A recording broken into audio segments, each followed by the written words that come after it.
Welcome back, everyone. In a recently released book, Professor Ayman Ibrahim documents the clash of Sharia law and the laws that govern the United States. As I made my way through Chapter 3, which discusses blasphemy laws, I was reminded of the familiar stories of Muhammad having people executed for insulting him. Contemporary critics of the world's most obvious false prophet wrote poetry, satire, and even crafted critical songs, and paid with their lives. Men, women, and slave girls were killed out of zeal for Muhammad's name.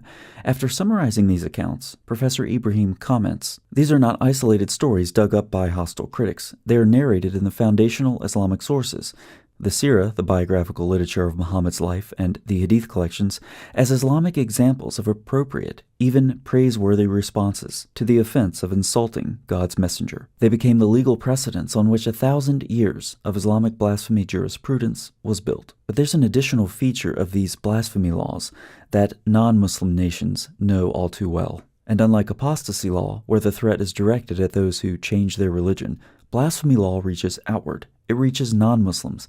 It reaches secular citizens who never signed up for any religious code. It reaches Danish cartoonists, French schoolteachers, British novelists, and American bloggers. It claims jurisdiction over anyone who speaks anywhere, in any language, in any country, in a way that someone decides has offended the honor of a 7th century Arabian prophet. The whole chapter and the rest of the book is worth a read to more fully understand how Islamists, far too weak and incompetent to take on the West directly, have to undermine it from within. But as I read these accounts of Muhammad having people killed for insulting him, my mind kept wandering. So I went to my cave, as is my custom, and covered myself with a cloak, and then it came, or should I say he came, an angel, in the form of a man, accompanied by sounds like the ringing of bells. It became very cold, but I was sweating still as the inspiration came to me. The angel spoke briefly, "Read," and he handed me a perfectly preserved poem. Thus I realized that in my memory of the poets Muhammad had killed, I was to recite a poem of my own. So here now, this original reading for the first time. A poem for Muhammad. O Muhammad, Muhammad, why are you so mad? O Muhammad, Muhammad, do words hurt you that bad? Is it worth the threats, the punishments, the blood on your hands? Or is this simply the intolerance of a violent and weak-minded man? I've read and thought about the things that you've done, and I've wondered in what way could I respond? O Muhammad, Muhammad, what else could I do? What else could I do but write my own poem for you? 9 is the age of the girl that you... Clueless, can't consent, can't resist, that's great.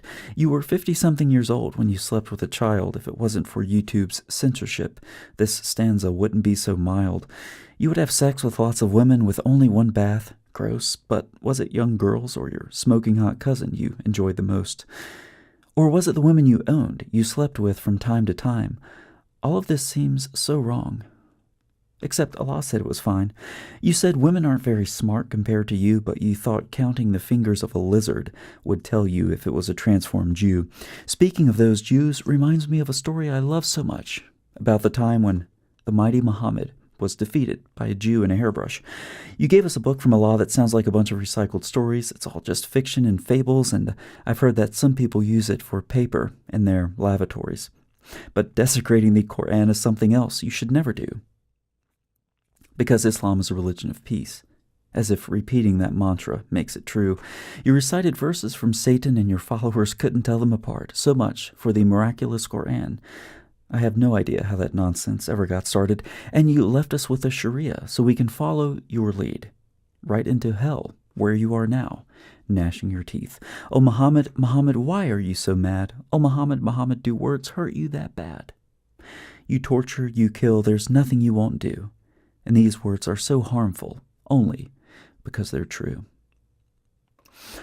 America isn't subject to Sharia law or its extensions through things like blasphemy laws. We reserve the right to criticize Muhammad, and for that we have to look no further than the Islamic sources, which, aside from whatever they were meant to do originally at the time, they portray him repeatedly as a violent, disgusting, depraved idiot. It all just makes me want to write more poetry. Thanks so much for watching. I'll see you next time.